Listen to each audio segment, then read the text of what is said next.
Welcome to Creative Soul Life and episode 12, Creative Ways to Say No. It's actually one of my daughters inspired this episode. We were having a conversation the other day about saying no, and we were talking about how that saying that no is a complete sentence. And that was going to be the original title of this, but then I realized, realistically, we never just say no. Usually, we feel like we have to offer something to it. Because sometimes who you're saying no to depends on how much information you give. So I thought, okay, let's be realistic and figure out some creative ways to say no. First, why are we saying no? If you listened to my previous episode, The Calm Before the Storm, and talking about coming up in the holiday season, you realize you've got to say no to some things. But this lesson applies to much more than just the holiday season. For me, it probably applied to most of my 20s and 30s, to be honest with you. And we like to commit. We like to do it all. We like to say yes. We like to feel needed. We feel like we're the only ones who can do some things. But there comes a time where you can't do it all. You can't do everything. You can't be everything for everyone. And you have to say no. But what are some real reasons for saying no? One reason to say no is keeping expectations realistic. You can't do everything. You can't do everything for others and other people and everything that you want to do. So sometimes you have to say no to keep things realistic and keep expectations realistic. A lot of times you say no to preserve your sanity. You just get stretched too thin.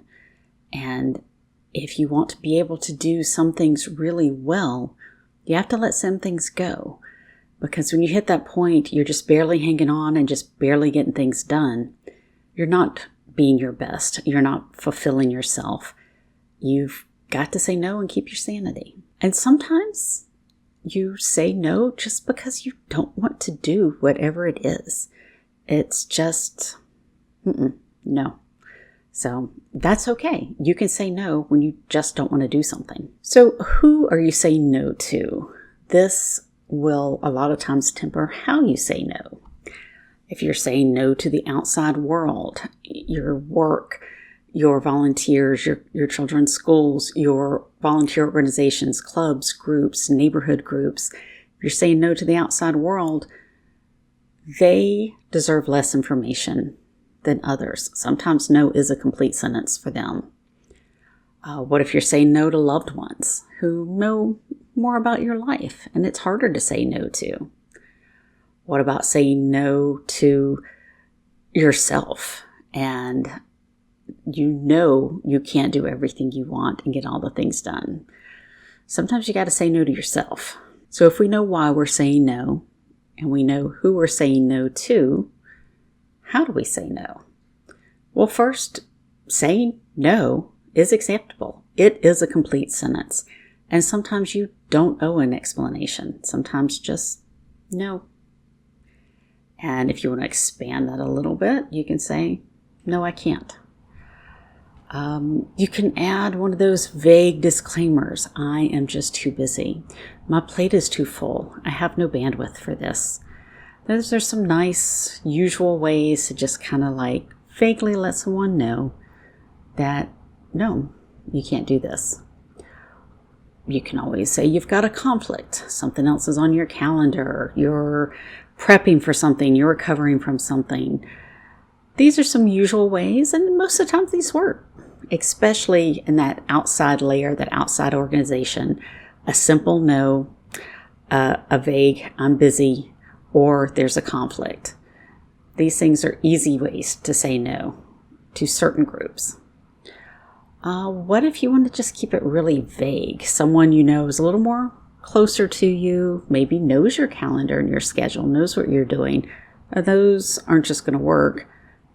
But you still really don't want to tell them why and don't want them poking. Again, you can just say no and then walk away. Don't give them time to question it or ask. You could add, I'm not able to commit to anything new right now. And that acknowledges that, yes, you do say yes to things. Yes, you've got things on your plate. You just can't take on anything new. I'm already stretched too thin. That goes back to the too busy, plate is full. But that works for someone who knows, normally you would say yes, just I'm just stretched too thin. And another super vague way, and this is really great for maybe coworkers or neighbors, it's people who know you a little bit, but not quite that personal level. They know you don't share personal things with them. You can say, I've got some personal things going on. And it'll leave them wondering, leave them curious, might gossip a little, what's going on in Charlotte's life. But it gives them zero information, and you still get to say no. Those are the vaguer ways to say no. What if you know it's someone who's going to argue with you, who's going to push back against too busy, too thin, who's just not going to accept that? Just tell them it's not your strength. This is not something that fits in my bandwagon. This is not a thing that I feel like I can do, I can be my best at. This might be better suited for someone else. They can't argue, you know your strengths, and say, oh, but you'd be so good at it. No, I don't feel that way. I really feel like others would be better at this. I just don't feel like this is one of my strengths. That's too much for one person. You know you've committed to stuff, and you know it's been a horrible thing. It's been a job, way too much time, way too much energy, maybe way too much money. It's just too big of a job. Tell the person that. Tell them this is too much for one person. And if you get the kickback, oh, we'll get you someone, push back and say, when you find someone I can be a partner to, let me know. When you find someone else to do this jointly with, let me know.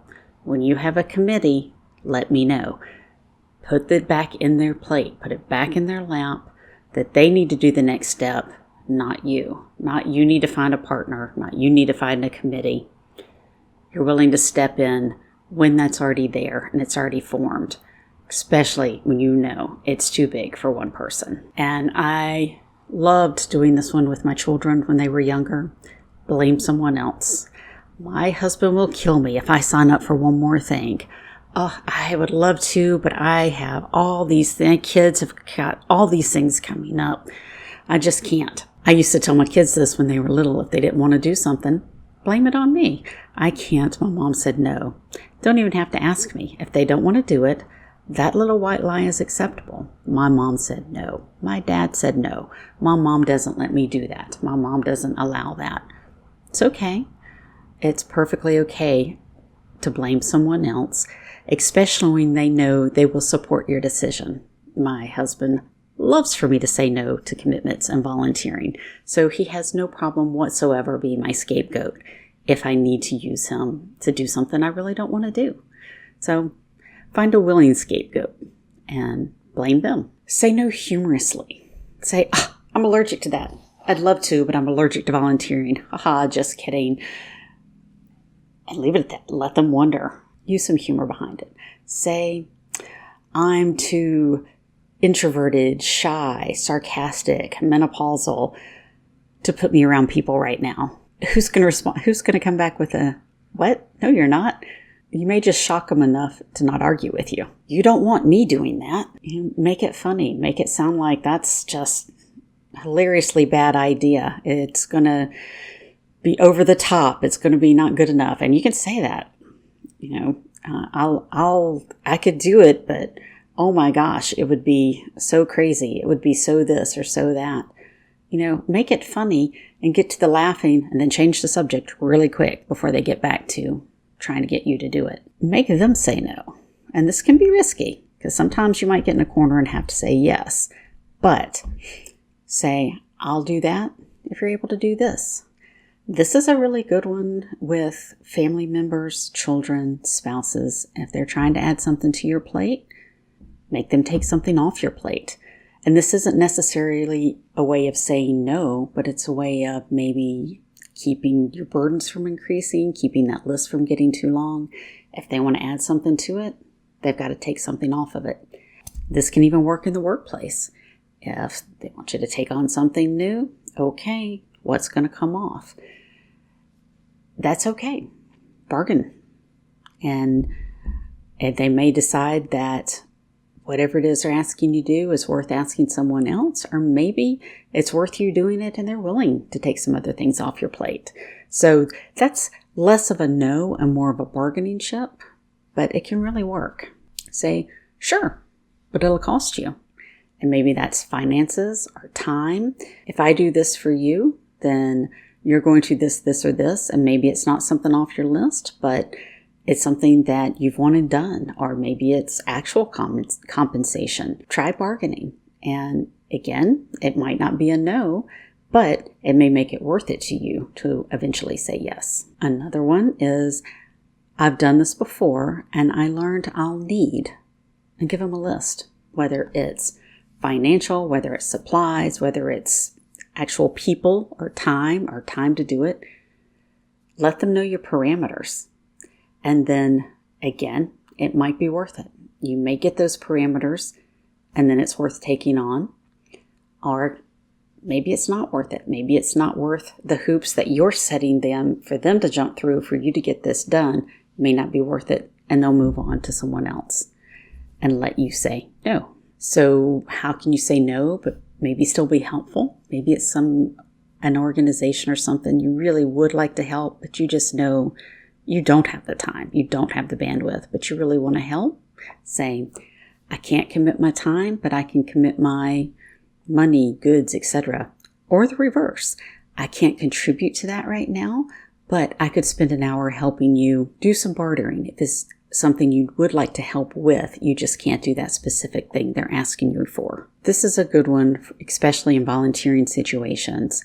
I can't right now, but I know someone who'd be perfect for this. And give them a name. Give them 3 names. Send them on their way. And even if those people say no, maybe one of them will do the same thing and send them along. It would be a long time before that person came back to you and said, they said no, this isn't going to work out. And at that point, reach into your other bag of no's. But that way you're helping them. You're helping get this done, but you're still being able to say no by suggesting someone who'd be a better match or has the time, who has wanted to do it. That's also a good one when it's something you've been doing for years and you're just tired. Maybe you have been the PTA holiday party mom for, 5 years, and you'd really like someone else to do it. You're really tired. You want to move on to something else. Find a replacement. Find somebody who's excited and would love to do that, and that will give you a chance to go do things you want and give them a chance to do something they'd like to do. Again, if it's something that an organization or maybe your church or something that you really do want to help, just now isn't the time. Be honest. I'm already booked during this time, but I can help at Easter. I can help in the summer. I can help do this or that. It's okay. If they know they can count on you in the future, sometimes you can get off the hook for the here and now. And especially if you're sincere about that. One time I was in a church in Texas and my kids were in the Sunday school program. My 2 youngest were in the Sunday school program, and I was in a kind of a woman's Sunday school group. And I really relished that time. That was a time that I got to be with other adults. This was a time in my life where most of my time was taken up by my kids. So I really relished my Sunday mornings with other women, my peers, having adult conversations. And one of my kids' Sunday school teacher asked if I could be on a list for a substitute if one of them was out. And I was honest with them. I said, this is my adult time. I said, I will be more than willing to help with any supplies you need. I always have enough juice boxes for any size class at any given moment at my house, snacks, whatever, craft supplies, anything I can do at home or bring you to help your job, I will do it. Just please don't ask me to be in there. I love children. I love my children, but this is my 1 hour of the week that I get to be with adults. And they totally understood. The 2 moms that were taking care of this class were working moms, and they specifically volunteered so they could be with their children and enjoy that time of their life on a Sunday when they couldn't Monday through Friday. So they completely understood. And it worked beautifully. There were many times I'd got a text in the mornings, can you bring snacks? Our person is sick. Not a problem. Always had stuff on standby. Worked for me. I got my adult time. They had a backup for supplies, and I didn't have to teach in that classroom. So a lot of times you can still help, and you can do it on your own terms, and it's a win-win for everybody, because I was always the snack backup. They had someone they could count on. I knew I wasn't going to ever be asked to be in the classroom. Win-win situation. Everybody was happy. So don't be afraid to bargain your no's, to bargain to see what that you want. I can't this, but I can that. I can't now, but I can then. That's okay. It's kind of a soft no, but it's a no that ends up being a yes for everyone. Okay, and the hardest no of all is saying no to yourself. Again, bargain with yourself. Say no to this thing so you can do this thing. You know you want to do this. You know when you want to create this or make this or go to this. What can you give up that's not as important to you? So bargain with yourself. Make a huge list. Again, if you listen to the last episode, you've already got the stacks of lists for the holidays. Make a big old list. When you actually see on paper all the things that you want to do or need to do or feel like you should do, when it's there in black and white, you can see where you can start crossing things off and get to the things that really matter the most. And then, if it's still too much, give yourself a deadline. If it's not done by X date, let it go. I've done this several years with holiday cards. If they're not done by December 15th, they don't go out. And I've stuck to it. If they weren't like ordered and ready, usually I do it with ordering, because once they're ordered and in, you kind of got to send them out. But I've done that if I didn't have them ready to be printed by X date, I was going to skip it for the year. And I stuck to it. And I didn't feel guilty, because it's not that I didn't do the thing. At that point, I was focused on the deadline. I missed the deadline. I move on. Then I'm not stressed about it and it's not another pile and a to-do keeping me up at night. Didn't get to it, move on, do something else. So give yourself a deadline and stick to it. And stick to not doing it if you miss the deadline. And my favorite, just like the no is a complete sentence, if you look that up, it's attributed to many different people, lots of things written about it. So I don't know who the original author is of that statement.